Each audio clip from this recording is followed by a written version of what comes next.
mysterious place that has remained relatively unexplored, which means researchers are bound to discover new and creepy species from time to time.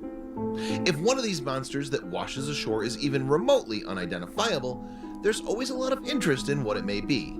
Sometimes, it's cause for concern. After this massive 35-foot-long sea creature recently washed up on the British coast near Hartland Quay, people were appropriately shocked, so much so that many of the town's residents didn't even believe the beast was real.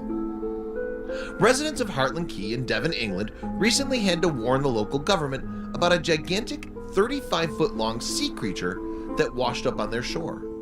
The sea creature, which locals have compared to the size of a double-decker bus, was so large and unfamiliar to these people that they initially had trouble identifying exactly what it was, or if it was real.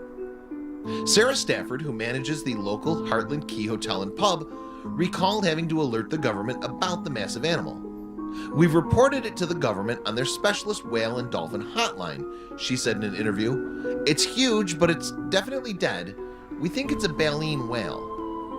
Residents of the town became alarmed after people began to assume that it was the carcass of a whale, as these animals are known to explode after the gas in their stomach builds up. That's exactly why authorities have warned local residents to stay away from the sea creature carcass. Whales can carry lots of diseases, which can be passed on to humans, so we would advise members of the public not to get too close, member of the British Divers Marine Life Rescue, Cheryl Van Derden, said in an interview. It's also worth reminding people that it's illegal to remove any part of a whale which is washed up, so please keep your distance, Cheryl also said.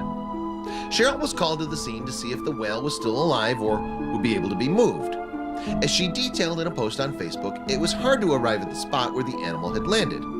Exceptionally foggy drive and not the easiest access through slippery, jagged rocks in the dark, but somebody's got to do it, Cheryl wrote in her post. Unfortunately, it was dead, possibly a while ago. 9 to 10 meters, roughly 35 feet at least, and suspected small fin whale or large minke whale. The Torridge Council has since been called in to move the whale as soon as possible because many people are visiting just to have their photo taken with it. They presume the removal will be rather expensive. Wow, it's unthinkable to think such a gigantic sea creature could find its way to land like that. Moving it seems like it's going to be easier said than done. Share this crazy discovery with your friends below.